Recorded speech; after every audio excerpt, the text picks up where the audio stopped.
welcome to Tatler Talks. My name is Kisa Castañeda. I'm the editor-in-chief of Tatler. Today we're with our cover personality for March, Dawn. Hi. So we're here in this lovely, lovely space with your exhibition with Sullivan and Strumpf, Into Air. Could you walk us through the exhibition and the thought process behind it? In 2017, one of the things that I was always grappling with as an artist was this, I guess, the fact that all of us process time in numbers, and numbers are really these cold, hard, linear data points, when in reality, time to me is entirely emotional and elastic. It can speed up, it can slow down depending on your mood. It could stand still when you fall in love. And so the challenge became, how do I rip out that spinal cord of numbers from our understanding of time, and can I give time a color, shape, and form? And the questions that I asked myself or the studio was, what color is 5 p.m. versus 8 p.m.? What structural mass does this time have? And in doing so, it led to my study of ephemeral objects.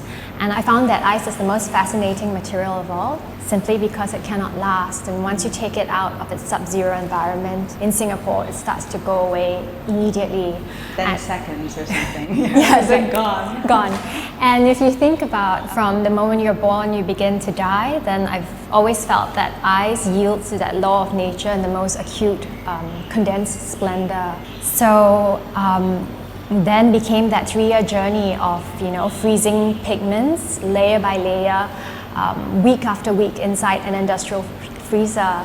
And these built up into, I guess, the first set of works called Clocks, and they are photographs of monumental portraits of these blocks in disintegration. So once I haul a block like what's behind us out of the freezer, we frame it in 10 specific angles, and we shoot it every 4 hours until it goes completely. These meteorites of color, to me, really are time fossils that has been frozen again through the use of a camera, that lens. And I've always wanted to show it. I mean, each one is about 60 kg in weight. Yeah, it's quite heavy. Yeah, it's pretty heavy, but still it's not of this sort of like larger than life and this arresting size. And I always wanted to show it in such a way, because I wanted the work to, in turn, more likely stop time for the viewer. That was the first sort of exploration that Into Air took. And after that, I got greedy. I felt the camera was a really good way to stop time. I thought about videography and that ability of that film camera to be able to bend time. I think film never has to obey the same laws that we do. It can go back, it can speed up.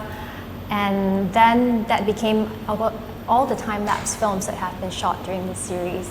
Finally was the residue paintings, and from that point, I think one thing was that if you think about the camera as a means to stop time, and the video or film as a means to bend time, then the paintings really were that last, I guess, effort of mine to hold time again by sieving it.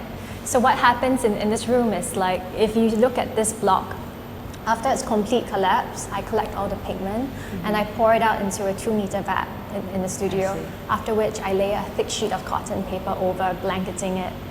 And over time, I'm manipulating 3 things. One is the vat itself, 2 is the amount of pigment that goes on week after week. So you would add to the vat, you would yes, add to the pigment? I would not pour all the pigment out, but I'll be reserving certain parts of it. And the third thing was the lining of the vat. And this allowed me to create sort of coagulation patterns and areas, pools of color within the vat that, if I'm working with inks, that chemical breakdown allows for sort of a topographical blooming. Yeah. And if I worked more with acrylics, because it's so much more viscous as a material, it really allowed to build these sort of twisted tributaries. And these paintings that really have a texture and have certain interesting visual quality that resemble maps and topographical landscapes. They actually quite look, you mentioned the word fossil earlier. It kind of looks like, some parts of it looks like agate, it looks like onyx. Yes. So you can see that it's something like you've mined from actually the earth. So I think that's really fascinating. I think the process has, you talking us through the process, I think, is really illuminating to see. Because when we see this photograph or when we see the paintings downstairs, it strikes you in one way, but to know the thought process and also how long it took you to achieve them, I think it's another level. But it was really a futile effort. So if you think about it, I was just chasing time with the vehicle of ice through solid, liquid, and then to air. But that endeavor to hold time is akin to catching a ghost or trying to catch one. You can never hold time or stop it or hang on to it. And at every stage, all you have is a memory, or like you noticed, a residue of what has passed. Yeah. You think about people or humans the way we are as well. They're just photographs that we have as memories, and then we're down to ash. Yeah. And I think that mirroring was very interesting to me, and it kept that 3-year chase building these cycles. It kept it going, and the madness of it. So time, as you mentioned, time, memory, and ephemeral quality. So time was a huge thing that faced us last year with the pandemic. Yes. And in a way, I don't know if you agree with me, that we have adopted a slightly slower pace in life. Yes. What do you think about this shift? I know you mentioned your fascinations, like we can't hold time, how to capture it. Do you think it's a good thing that we kind of slowed down in a super fast-paced city like Singapore? I think so, and not just about time slowing down. I think the fact that you can't go out, you can't, travel restrictions are so severe that when you can't go out, the only way you can go is to go in. And I think that, like you say, the slowing down of time, the forcing people to go inwards, I think it would lead to such a great trove of creative expression and art in the next few years, and that's actually very exciting for me. Yeah. It's funny because like the winemakers were also talking about 2020, like the vintage of 2020. Yes. So you're excited, I guess, to see, what results in this, whole year of not keeping still, but being grounded, I suppose. Absolutely, and I think not just in art, like if you think about fashion, it was just this constant churning, newness for the sake of newness, seasons being broken down into quarter seasons. That's right, every 2 weeks there's something. Yes, and who really gets to steep in an idea, or how do we even have enough time to build on something that is of substance because you just need to obey the clock? Let's progress a little bit about being a woman in the art scene, because especially an Asian woman in the art scene. Singapore is seen as a very dynamic place for the arts. Do you think that being a woman is an advantage? Is it a challenge? Or is the scene actually quite gender neutral in the sense that it doesn't really matter? I think if I was to think about this question chronologically in time, or with the lens of hindsight in time, I think it is no better time than now to be a woman. I think not just female art, African American art, art from non-straight artists, suddenly it's I guess what used to be the minorities and the fringe that have really come into the spotlight and come into their own. As a woman, it's a double-edged sword. I think there are definitely very fundamental challenges. I think one thing that female artists sometimes come up against is sort of to be pigeonholed and seen as just female artists, and the work being viewed in that way or that lens, when it actually is, it should be gender neutral. You should not care the form of what form they came in, whether they were young or old, or whether they were black or Chinese. I think a good work is a good work, and it is universal, and it transcends those levels, and it's almost as if the form of the author is not that important. As a mother as well, and as a wife, how do you think that contributes to your practice so far? I think motherhood for sure has made me extremely time efficient and really rigorous about where time goes, because there's just 24 hours in a day, and wanting to be very much present in my daughter's life, or to be present for my husband, or present for my work. If the time is split up in ways, it just means that you're trying to floor 100% when you are there for that one thing. So if, say, 30% of my time was for Ava, it's a very intense 30%, and I'm always trying to make sure that I sort of fill that tank up to that level, because that's all I have in time, and I can just try and really make it up in quality. And I think that in the past, my daughter's now 4, and in those past 4 years, that has taken a really significant toll. I mean, in my studio, we operate 7 days a week. Wow. And that is because, you know, if I choose to want to be home at 5 or 6 p.m. every day so that I can spend that time with her, have dinner, and put her to bed, that time is taken up from my studio practice, and I can only make it up on the weekend. And it has been, honestly, apart from COVID, 4 years of this constant cycle, which you know, you do feel a bit frayed. Yes.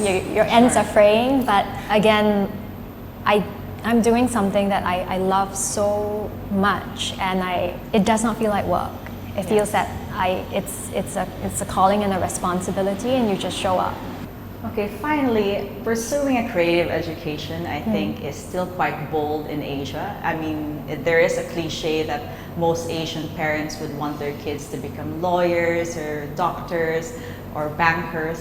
So how do you think we can nurture the next generation of creatives or artists? I think there is no shortcut.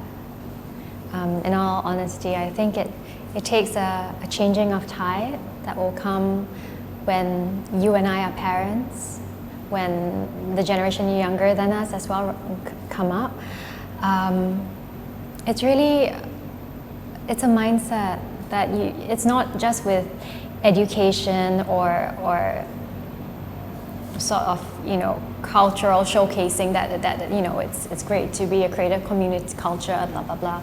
It truly takes a deep set shift in really the overall thinking that would help turn things over.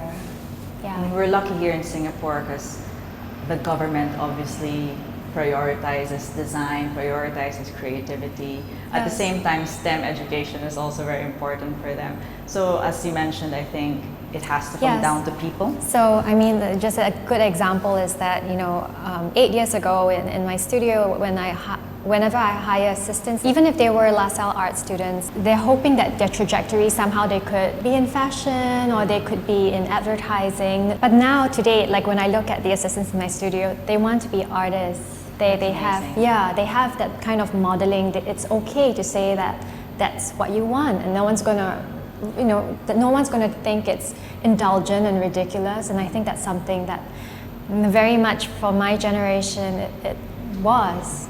You were definitely supposed to be a doctor, a lawyer, or, you know, an investment banker. Really, that was the one. That's true. Those are the 3 career options. Yeah. The 3 career options for my generation, and it also took me step by step, a very long process of closing those doors for myself. Like after junior college, I remember getting into NUS Law, and I told my dad, as long as I can get in, then let me do something else. Like it was always, I can prove that I can do it. Contingent on this. Yes, and even, you know, few people know this, but when I went to Georgetown University for college, my double degree that I applied for was in economics and finance, and obviously over time that changed drastically to what I'm doing today. But it was always, it was not always that straight path. It was, you're just trying to navigate and finally be able to stand firm in your choice and what you really want. So I guess our hope is for the next generation to say, I want to be an artist, and pursue it as a straight path, as opposed to kind of like, I guess, wiggling around and sort of like having to show other people that, okay, I'll do this first and do this on the side. Yes, it's like you're earning your keep, just ticking that box so you can throw that box out the window. I think that was really what my 20s was. Yeah.